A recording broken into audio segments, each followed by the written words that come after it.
الحمد لله نحمده ونستعينه ونستغفره ونعوذ بالله من شرور أنفسنا ومن سيئات أعمالنا من يهده الله فلا مضل له ومن يضلل فلا هادي له وأشهد أن لا إله إلا الله وحده لا شريك له وأشهد أن محمدا عبده ورسوله أما بعد أعوذ بالله من الشيطان الرجيم بسم الله الرحمن الرحيم وأطيعوا الله ورسوله ولا تنازعوا فتفشلوا وتذهب ريحكم واصبروا إن الله مع الصابرين.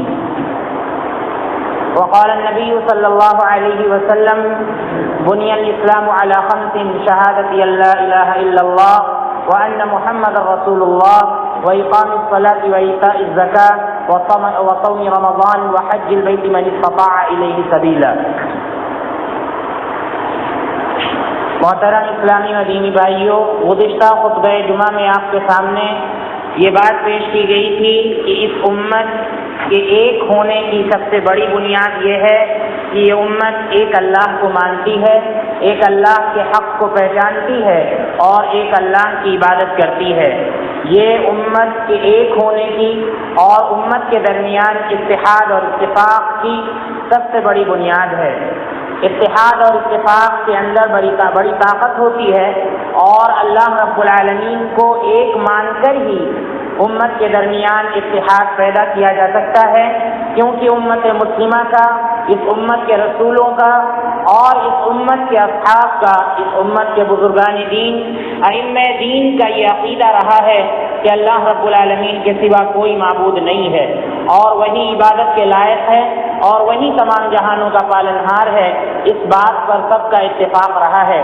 اور اسی کی طاقت تھی کہ مسلمانوں نے کبھی پیچھے مڑ کر نہیں دیکھا، ہمیشہ وہ آگے بڑھتے رہے. چاہے وہ جنگ بدر کا واقعہ ہو، جنگ بدر کے موقع پر آپ دیکھیے مٹھی بھر جماعت تھی، صحابہ کرام بہت ہی معمولی سی تعداد میں تھے، 313 کی تعداد تھی صحابہ کرام کی، اور وہیں پر سامنے جو صحابہ کرام کے دشمن تھے ان کی تعداد تقریباً 1000 تھی. اللہ کے نبی صلی اللہ علیہ وسلم وہ مٹھی بھر جماعت لیے ہوئے میدان جنگ میں تھے اور آپ دیکھیے کہ وہ صحابہ کرام جو کہ نہتے تھے، جن کے پاس ہتھیار بھی نہیں تھے، جن کے پاس کھانے پینے کی بہت زیادہ چیزیں بھی نہیں تھیں، اور سامنے والے کے پاس کنواں بھی تھا پورا، بدر کا جو کنواں تھا پورا اس پر ان کا پہلے قبضہ ہو چکا تھا، کھانے پینے کی چیزیں بھی ان کے پاس بہت زیادہ تھیں، سواریاں بھی ان کے پاس تھیں اور ہتھیار بھی ان کے پاس تھے، لیکن اس کے باوجود ایک اللہ کو ماننے کی طاقت ان کے اندر اتنی زیادہ تھی مسلمانوں کے اندر کہ اللہ رب العالمین نے ان کو فتح نصیب فرمائی. آپ دیکھیے اللہ کے نبی صلی اللہ علیہ وسلم نے دعا کی کہ اللہم ان تہلک ہذہ العصابہ لن تعبد فی الارض، اے اللہ اگر اس مٹھی پر جماعت کو تو نے ہلاک کر دیا تو آج کے بعد سے تیری زمین پر تیرا نام لینے والا کوئی نہیں بچے گا. اللہ کے نبی صلی اللہ علیہ وسلم نے چھوٹی سی تعداد کے لیے دعا کی اور اس کے بعد دیکھیے اللہ رب العالمین نے ان کو کیسی فتح عطا فرمائی اور اتنے زیادہ کافروں پر اللہ رب العالمین نے کیسے ان کو فتح عطا فرمائی. تاریخ کا مطالعہ کر جائیے آپ، ایسے بہت سے واقعات ملیں گے کہ ایک اللہ پر ایمان لانے کی وجہ سے اللہ رب العالمین نے اس امت کے بکھرے ہوئے شیرازہ کو ایک کر دیا. اس ایک اللہ کو ماننے کی وجہ سے اللہ رب العالمین نے اتنی قوت عطا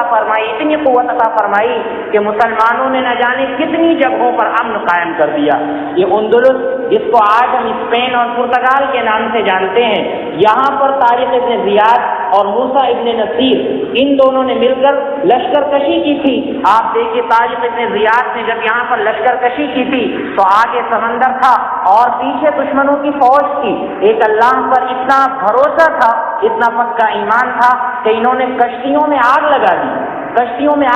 دی اور اپنے ساتھیوں سے کہا کہ دیکھو پیچھے دشمن ہے، آگے سمندر ہے اور سمندر میں کشتیاں بھی نہیں ہیں، یا تو تم کو دشمنوں سے لڑنا ہے ایک اللہ پر بھروسہ کر کے اور اپنی جان قربان کر دینا ہے. اللہ رب العالمین نے ان کو ایسی فتح عطا فرمائی کہ اندلس کے اندر مسلمانوں نے 800 سال تک حکومت کی. مسجد قرطبہ وہاں پر تھی اور وہ مسلمانوں کی شان تھی اور وہاں پر نہ جانے کیسی ایسی چیزیں تھیں اور آج بھی اس کا لوگ نام لیتے ہیں، تاریخ میں آج اس کا نام ہے۔ تو وہاں پر 800 سال تک مسلمانوں نے حکومت کی۔ عقبہ بن نافع یہ نہ جانے کتنے مقامات فتح کرتے چلے گئے، بس ایک اللہ پر بھروسہ کرتے ہوئے۔ آپ دیکھیے آگے سمندر آ گیا، گھوڑے پہ سوار ہیں، آگے سمندر آ گیا اور انہوں نے سمندر میں اپنے گھوڑے ڈال دیے اور کہا کہ اللہ میں مقامات پر مقامات فتح کرتا جا رہا تھا، اگر یہ سمندر سامنے نہ آ گیا ہوتا تو ہم تیری وحدت کا جال پوری دنیا کے اندر پھیلا دیتے۔ یہ تو کہو کہ آگے سمندر آ گیا اور اقبال نے اسی کو کہا کہ دشت تو دشت تھے، دریا بھی نہ چھوڑے ہم نے، بحر ظلمات میں دوڑا دیے گھوڑے ہم نے، کہ بحر اوقیانوس میں مسلمانوں نے اپنے گھوڑے ڈال دیے ایک اللہ پر بھروسہ کرتے ہوئے۔ تو ایک اللہ پر جب مسلمانوں نے بھروسہ کیا تو اللہ رب العالمین نے ان کو خوب طاقت عطا فرمائی، اور تاریخ کے اندر بڑے جذباتی بادشاہ اور حاکم پائے گئے ہیں کہ ایک اللہ کے بارے میں کبھی بھی وہ سمجھوتا کرنے کے لیے تیار نہیں ہوئے۔ ایک شخص تھا، وہ یہ کہا کرتا تھا کہ اللہ رب العالمین نے موسیٰ علیہ السلام سے بات نہیں کی ہے، یعنی اللہ کے بارے میں اس کا عجیب عقیدہ تھا، اور خاص بات اس کی یہ تھی، وہ کہتا تھا کہ اللہ تعالیٰ نے موسیٰ علیہ السلام سے بات نہیں کی ہے، حالانکہ اللہ تعالیٰ قرآن کے اندر کہتا ہے کہ وَكَلَّمَ اللَّهُ مُوسَىٰ تَكْلِيمًا، اللہ تعالیٰ نے موسیٰ علیہ السلام سے بات کی ہے باقاعدہ، اور اس کا ذکر قرآن کریم کے اندر موجود ہے۔ کوہ طور پر جب موسیٰ علیہ السلام گئے تھے تو اللہ تعالیٰ نے موسیٰ علیہ السلام سے بات کی تھی، تو ایک شخص کا یہ عقیدہ بن گیا تھا اور اسلام کے اندر وہ اختلاف پیدا کرنا چاہ رہا تھا، انتشار پیدا کرنا چاہ رہا تھا۔ اس نے ایک شوشہ چھوڑا کہ اللہ تعالیٰ نے کسی سے بات نہیں کی، اللہ تعالیٰ کسی سے بات نہیں کرتا ہے۔ لہذا ایک مسلمان حاکم تھا، اس نے عید الاضحیٰ کے دن خطبہ دیا، اور خطبے کے آخر میں اس نے کہا، اور وہ شخص بھی بیٹھا تھا سامنے جس کا یہ عقیدہ تھا کہ اللہ تعالیٰ نے موسیٰ علیہ السلام سے بات نہیں کی ہے، اس کا یہ عقیدہ تھا اللہ کے بارے میں، یعنی اللہ تعالیٰ کی جو صفت کلام ہے کہ اللہ تعالیٰ بات کرتا ہے، وہ اس کا انکار کرتا تھا۔ وہ شخص بھی سامنے بیٹھا ہوا تھا، یہ مسلمان حاکم خطبہ دے رہا تھا، اور خطبہ دینے میں یہ اتنا جذباتی ہو گیا کہ اس نے آخر میں کہا کہ آج عید الاضحیٰ کا دن ہے، عید الاضحیٰ کا دن ہے، وقتو تم لوگ جاؤ اپنی اپنی قربانیاں کرو، اپنے اپنے جانوروں کو ذبح کرو، تقبل اللہ ضحایاکم، اللہ تعالیٰ تمہاری قربانیوں کو قبول کرے۔ ہم تم کو یہ دعا دیتے ہیں، اور ہم تو اس انسان کی قربانی کریں گے جو سامنے بیٹھا ہے، یہ کہتا ہے کہ اللہ تعالیٰ نے موسیٰ علیہ السلام سے بات ہی نہیں کی، ہم اس کی قربانی کریں گے، اور جاؤ تم سب اپنے اپنے جانوروں کی قربانی کرو۔ لہذا وہ اترا اور اس کو ذبح کر دیا کہ جو اللہ تعالیٰ کے بارے میں یہ عقیدہ رکھے اور اللہ تعالیٰ کی صفت کا انکار کرے اور اللہ تعالیٰ ہی کو نہ پہچانے اور اللہ تعالیٰ ہی کو نہ جان پائے اور یہ کہے کہ اللہ تعالیٰ کسی سے کلام نہیں کرتا ہے، اس کی یہی سزا ہے کہ اس کو بھرے مجمع میں ذبح کر دینا چاہیے۔ ہاں یہ ہو سکتا ہے کہ اس کا فیصلہ یہ غلط رہا ہو، اس کا فیصلہ یہ تشدد پر مبنی تھا، اس نے سختی کی، اس کو سمجھانا چاہیے تھا، ساری باتیں ہیں، لیکن آپ دیکھیے ایک اللہ کو ماننے والے، ایک اللہ پر ایمان رکھنے والے اور ایک اللہ کو کی ساری صفات کو ماننے والے تاریخ کے اندر ایسے لوگ بھی موجود رہے ہیں جو اللہ تعالیٰ کے بارے میں کسی بھی بات کو برداشت نہیں کرتے تھے۔ لہذا اللہ رب العالمین کو پہچاننا، اللہ رب العالمین کی جو جو صفات ہیں، اللہ تعالیٰ کلیم ہے، اللہ تعالیٰ کلام کرتا ہے، اللہ تعالیٰ بصیر ہے، اللہ تعالیٰ دیکھتا ہے، ہم بھی دیکھتے ہیں لیکن ہمارا دیکھنا ایک محدود انداز کا ہے، لیکن اللہ رب العالمین پوری کائنات کو اور زمین کے اندر کالے پہاڑ میں رینگنے والی کالی چیونٹی کو اللہ رب العالمین ہر آن دیکھتا رہتا ہے۔ اللہ رب العالمین قرآن کریم کے اندر فرماتا ہے کہ وَلَا تَسْقُطُ مِنْ وَرَقَةٍ إِلَّا يَعْلَمُهَا، اس زمین کے اندر جتنے بھی پیڑ ہیں، ان تمام پیڑوں میں جتنے پتے ہیں ان کی تعداد اللہ تعالیٰ کو معلوم ہے، اور یہ پتے کب جھڑ رہے ہیں، کس پیڑ کا پتا کس وقت جھڑ رہا ہے، اللہ رب العالمین کے علم میں ہے یہ ساری چیزیں، تو یہ اللہ رب العالمین کا علم ہے۔ لہذا سب سے پہلے مسلمانوں کو ایک اللہ کو پہچاننا چاہیے۔ جب مسلمان ایک اللہ کو پہچان لیں گے تبھی امت کے اندر اتحاد پیدا ہو سکتا ہے، اتفاق پیدا ہو سکتا ہے، اور یہ امت ایک پلیٹ فارم پر جمع ہو سکتی ہے اور اس امت کے اندر طاقت اور قوت پیدا ہو سکتی ہے۔ تو یہ پچھلے جمعے سے اس کا تعلق تھا، یعنی امت کے ایک ہونے کی سب سے بڑی بنیاد یہ ہے کہ یہ امت اللہ تعالیٰ کو ایک مان لے۔ اس کے بعد آپ دیکھیں 3 بنیادیں ہم نے بتائی تھی. دوسری بنیاد اس امت کے ایک ہونے کی یہ ہے کہ یہ امت کی جو شریعت ہے، اس امت کے جو احکام ہیں وہ پوری دنیا کے اندر ایک ہیں. پوری دنیا کے اندر ایک ہیں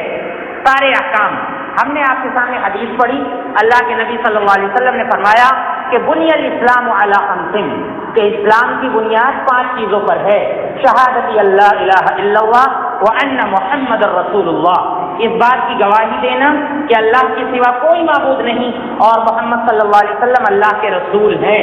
یہ اسلام کی سب سے پہلی بنیاد ہے. اس کے بعد دوسری بنیاد ہے وہ اقام الصلاۃ، نماز پڑھنا. اس کے بعد تیسری بنیاد ہے وہ ایتاء الزکاۃ، زکات دینا. اس کے بعد چوتھی بنیاد ہے وہ صوم رمضان، رمضان کے روزے رکھنا. اس کے بعد 5ویں بنیاد ہے وہ حج البیت من استطاع الیہ سبیلا، اللہ تعالیٰ کے گھر یعنی خانہ کعبہ کا حج کرنا. یہ اسلام کی 5 بنیادیں ہیں جو کہ پوری دنیا میں ایک ہیں، پوری دنیا میں ایک ہیں، اور پوری دنیا میں اسلام کی انہی بنیادوں پر عمل ہوتا ہے. اور ان 5 بنیادوں کے علاوہ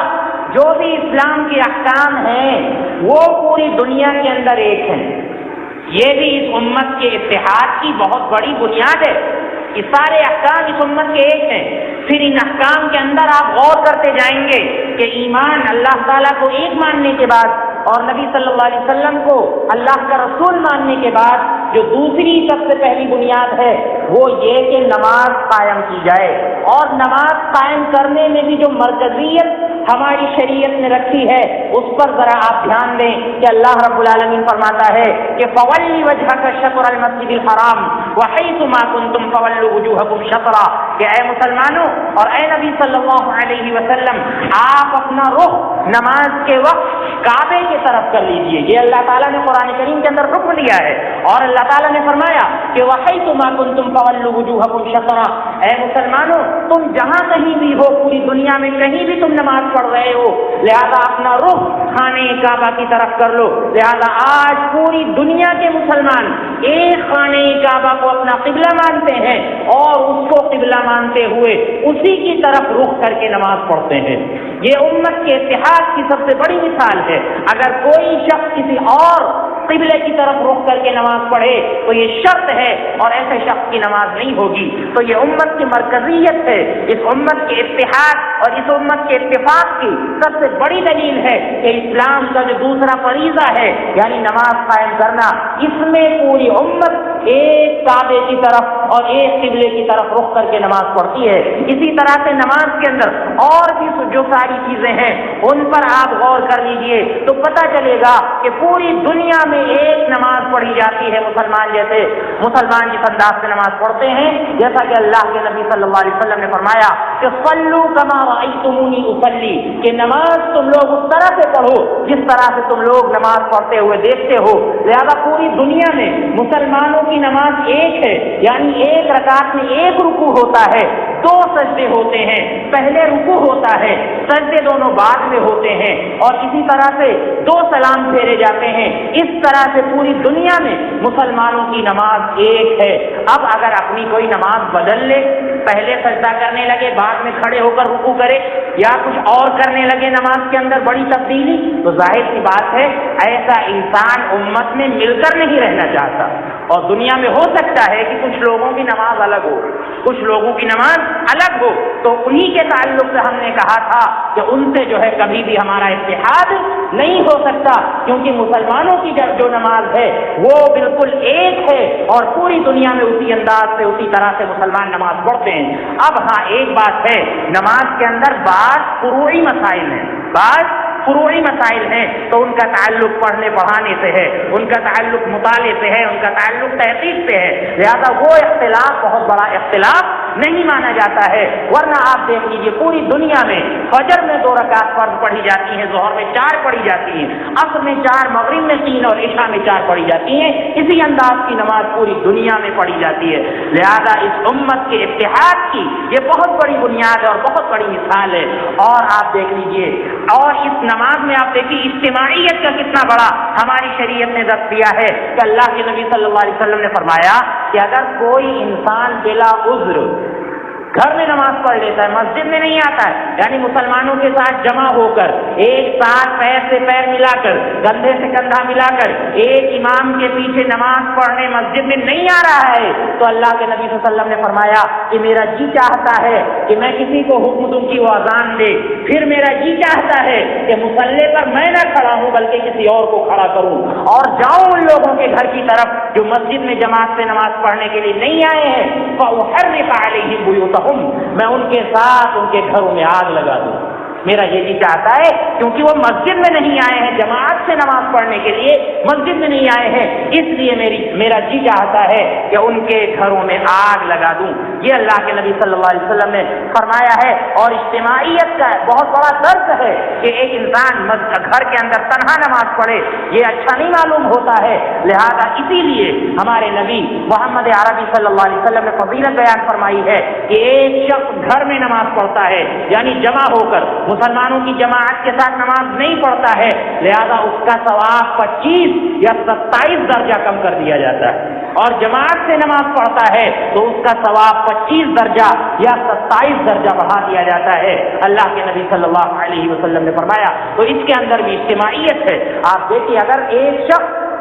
معاشرے میں نہیں رہنا چاہ رہا ہے، الگ الگ رہنا چاہ رہا ہے، وہ یہ کہتا ہے کہ ہم مل کر نہیں رہنا چاہتے ہیں یا ہم دور دور رہنا چاہتے ہیں، الگ الگ رہنا چاہتے ہیں، اللہ کے نبی صلی اللہ علیہ وسلم نے فرمایا کہ ایک انسان معاشرے سے الگ الگ رہنا چاہتا ہے، ان کے ساتھ ملتا اٹھتا بیٹھتا نہیں ہے، ان کی تکلیفوں پر صبر نہیں کرتا ہے، لہذا یہ انسان اچھا نہیں ہے، بلکہ وہ انسان کہیں زیادہ اس سے اچھا ہے جو لوگوں کے ساتھ مل کر رہتا ہے، لوگوں کے ساتھ معاملات کرتا ہے، اور پھر ان پر جو تکلیفیں آتی ہیں ان کو برداشت کرتا ہے، یہ انسان فضیلت والا ہے۔ تو اس انداز سے اللہ کے نبی صلی اللہ علیہ وسلم نے فضیلت بیان فرمائی ہے، لہذا پتہ یہ چلا کہ ہمارا جو اسلام کا سب سے پہلا اور شہادت کے بعد جو سب سے پہلا عمل ہے، یعنی نماز قائم کرنا، یہ اتحاد اور اتفاق کی بہت بڑی بنیاد ہے۔ اسلام کا جو تیسرا اہم رکن ہے زکوٰۃ دینا، آپ دیکھیے یہ اسلام نے جو کہ ضروری اور فرض قرار دیا ہے،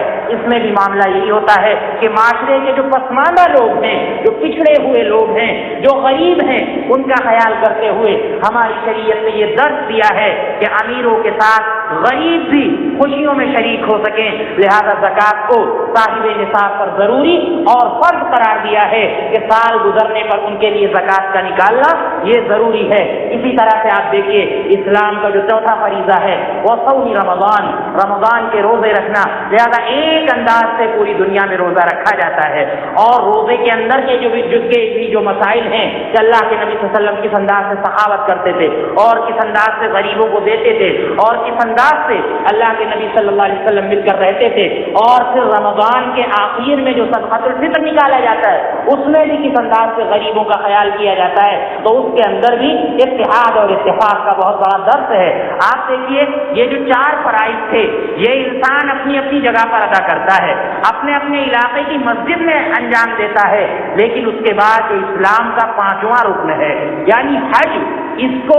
انسان اپنے گھر میں نہیں کر سکتا یا کسی شہر میں جا کر نہیں کر سکتا یا کسی ملک میں جا کر نہیں کر سکتا، بلکہ اس کو آج کے زمانے میں 2.5-3 لاکھ روپے خرچ کر کے خانہ کعبہ جانا ہوگا، اور جہاں پر پوری دنیا سے 30-35 لاکھ لوگ جمع ہوتے ہیں، 30-35 لاکھ لوگ جمع ہوتے ہیں، اور سب ایک ساتھ طواف کرتے ہیں، سب ایک ساتھ مل کر رہتے ہیں، اور بڑی بات آپ دیکھیے اتنا بڑا اتحاد اور اتفاق کا درس کیا ہے کہ تمام مسلمان چاہے بڑا سے بڑا حاکم ہو اور چاہے معاشرے کا دبا کچلا انسان ہو، سب صرف اور صرف 2 سفید کپڑے پہنیں گے، 2 سفید کپڑے پہنیں گے کہ وہاں پر کسی کو نہیں پہچانا جا سکتا۔ اسی لیے آپ دیکھیے علی زین العابدین احرام پہنے ہوئے خانہ کعبہ میں ٹیک لگا کر بیٹھے ہوئے تھے، اور ان کی تعریف کے چرچے ہو رہے تھے، وہیں پر چرچے ہو رہے تھے۔ کسی شخص نے پوچھ لیا کہ یہ شخص کون ہے جو کعبے میں ٹیک لگا کر بیٹھا ہوا ہے اور معمولی سے 2 کپڑے سفید پہنے ہوئے ہیں، تو بتانے والے نے بتایا کہ یہی تو وہ انسان ہے کہ جس کے چرچے حرم اور حل ہر جگہ ہیں، یعنی حرم میں بھی خانہ کعبہ میں بھی اس کے چرچے ہوتے ہیں اور حرم سے باہر پوری دنیا میں اس کے چرچے ہوتے ہیں۔ یہ علی زین العابدین ہے، حضرت علی رضی اللہ عنہ کے پوتے ہیں، یہ حضرت حسین کے بیٹے ہیں جن کے اتنے زیادہ چرچے ہوتے ہیں۔ تو اس انداز سے ہماری شریعت نے اتحاد اور اتفاق کا درس دیا ہے۔ اس کے علاوہ اور آپ دیکھ جائیے اسلام کے جو اور بھی احکام ہیں ان میں آپ دیکھ لیجئے، جو ہمارے یہاں شادی میں ولیمہ ہوتا ہے، ولیمے کے تعلق سے آپ دیکھیے اللہ کے نبی صلی اللہ علیہ وسلم نے فرمایا کہ شر الطعام طعام الولیمہ، کہ سب سے برا کھانا اس ولیمے کا کھانا ہے کہ جس کے اندر صرف امیروں کو بلایا جاتا ہے اور غریبوں کو نظر انداز کر دیا جاتا ہے، ان کو نہیں بلایا جاتا ہے۔ اور آج ایسا ہوتا ہے، بڑی بڑی شادیوں میں آپ دیکھیے غربا نظر ہی نہیں آتے، صرف اس وجہ سے نظر نہیں آتے ہیں کہ غریب آئے گا تو اس کے گھر میں اس کے پاس شیروانی نہیں ہے، اس کے پاس کوٹ پینٹ نہیں ہے، اس کے پاس اچھا کپڑا نہیں ہے، ہمارے یہاں اتنی بڑی شادی میں آئے گا تو ہماری بے عزتی ہو جائے گی، اس وجہ سے لوگ نہیں بلاتے ہیں۔ آپ دیکھیے ہمارے نبی محمد عربی صلی اللہ علیہ وسلم نے ان پچھڑے لوگوں کا اتنا زیادہ خیال کیا ہے، اللہ کے نبی صلی اللہ علیہ وسلم نے فرمایا کہ شر الطعام طعام الولیمہ، کہ سب سے برا کھانا اس ولیمے کا کھانا ہے کہ جس میں صرف اور صرف امیروں کو بلایا جائے اور غریبوں کو نظر انداز کر دیا جائے۔ اس میں بھی اتحاد اور اتفاق کا کتنا بڑا درس موجود ہے کہ غریبوں کو نہ نظر انداز کیا جائے بلکہ ان کو بھی جوڑ کر چلا جائے۔ آپ دیکھیے شریعت کا مسئلہ ہے کہ ایک محدود انداز میں ایک بڑی چوری اگر کوئی کر لیتا ہے تو اس کا ہاتھ کاٹا جائے گا، اس کا ہاتھ کاٹا جائے گا۔ لہذا اس میں شریعت نے کسی طرح کی کوئی نرمی نہیں کی ہے کہ امیر ہے تو اس کا نہ کاٹا جائے، غریب ہے تو اس کا کاٹ دیا جائے۔ فاطمہ مخزومیہ ایک عورت تھی، بہت ہی اچھے خاندان کی عورت تھی، بڑا اونچا خاندان تھا اس کا، اس نے چوری کی، اللہ کے نبی صلی اللہ علیہ وسلم کے پاس معاملہ پہنچ گیا اور لوگ پریشان ہو گئے اس کے خاندان کے کہ فاطمہ مخزومیہ کا اگر ہاتھ کٹ گیا تو ہمارے خاندان کی ناک کٹ جائے گی۔ لہذا سب نے آپس میں مشورہ کیا اور کہا کہ یہ اسامہ بن زید یہ اللہ کے نبی صلی اللہ علیہ وسلم کے محبوب ہیں، ان کو اللہ کے نبی صلی اللہ علیہ وسلم بہت مانتے ہیں، لہذا ان کو سفارش کے لیے بھیجا جائے اللہ کے نبی صلی اللہ علیہ وسلم کے پاس کہ فاطمہ کا ہاتھ نہ کاٹا جائے۔ اسامہ بن زید رضی اللہ عنہ اللہ کے نبی صلی اللہ علیہ وسلم کے پاس گئے اور کہا کہ اے نبی صلی اللہ علیہ وسلم، فاطمہ کے خاندان کے لوگ بہت پریشان ہیں، آپ اس کا ہاتھ نہ کاٹیے اور آپ کوئی اور سزا دے دیجیے۔ اللہ کے نبی صلی اللہ علیہ وسلم کا چہرہ بالکل سرخ ہو گیا، آپ ناراض ہو گئے اور آپ نے کہا کہ اے اسامہ، اتشفع فی حد من حدود اللہ، کیا تم اللہ کی سزا میں مجھ سے سفارش کرنے آئے ہو؟ اللہ کی قسم پچھلے لوگ اسی لیے ہلاک ہو گئے کہ ان میں کوئی امیر چوری کرتا تھا تو اس پہ سزا نہیں نافذ کی جاتی تھی، کوئی غریب چوری کرتا تھا تو اس پہ سزا نافذ کی جاتی تھی، اس کو سزا دی جاتی تھی۔ لہذا لو ان فاطمہ بنت محمد سرقت لقطعت يدها، یہ تو فاطمہ کسی اور خاندان کی ہے، اگر آج میری بیٹی فاطمہ بھی چوری کرتی لقطعت يدها تو میں اس کا بھی ہاتھ کاٹ دیتا۔ کہ فاطمہ بنت محمد بھی اگر چوری کریں، عدل کا دستور ہے یارو، ہاتھ کاٹا جائے گا۔ تو اس میں بھی شریعت نے کسی طرح کی کوئی نرمی نہیں کی ہے۔ اسی طرح سے آپ دیکھ لیجئے شریعت کے جتنے بھی احکام ہیں سب میں سب لوگ برابر ہیں اور پوری دنیا میں وہی احکام نافذ کیے جاتے ہیں۔ تو پتہ یہ چلا کہ اتحاد اور اتفاق کی، مسلمانوں کے ایک ہونے کی سب سے بڑی بنیاد، دوسری سب سے بڑی بنیاد یہ ہے کہ ہماری شریعت ایک ہے، ہمارے احکام ایک ہیں، پوری دنیا میں انہی احکام پر سب کے ساتھ وہی عمل ہوتا ہے۔ یہ ہمارے اتحاد کی سب سے بڑی بنیاد ہے۔ انشاءاللہ اس کے تعلق سے اور باتیں، اور جو تیسری بنیاد ہے اتحاد و اتفاق کی، اس کا ذکر انشاءاللہ آئندہ خطبے میں آئے گا۔ دعا ہے کہ اللہ رب العالمین ہمیں ان باتوں کو سمجھنے کی اور ان پر عمل کرنے کی توفیق عطا فرمائے۔ اللہ رب العالمین ہمیں اتحاد و اتفاق کی بنیاد کو سمجھ کر آپس میں متحد ہونے کی توفیق عطا فرمائے۔ اللہ رب العالمین ہمیں قرآن و سنت پر صحیح انداز میں صحابہ کرام کے نہج کے مطابق عمل کرنے کی توفیق عطا فرمائے۔ اے اللہ، ہم میں جو بیمار ہیں انہیں شفائے کاملہ عاجلہ عطا فرما۔ جن لوگوں نے ہم سے دعا کی درخواست کی ہے اے اللہ تو انہیں شفائے کاملہ عاجلہ عطا فرما، ان کے لیے جزائے خیر عطا فرما، ان کی بیماری کو ان کے لیے ان کے گناہوں کا کفارہ بنا۔ نور احمد بھائی جو اس مسجد کے مصلی ہیں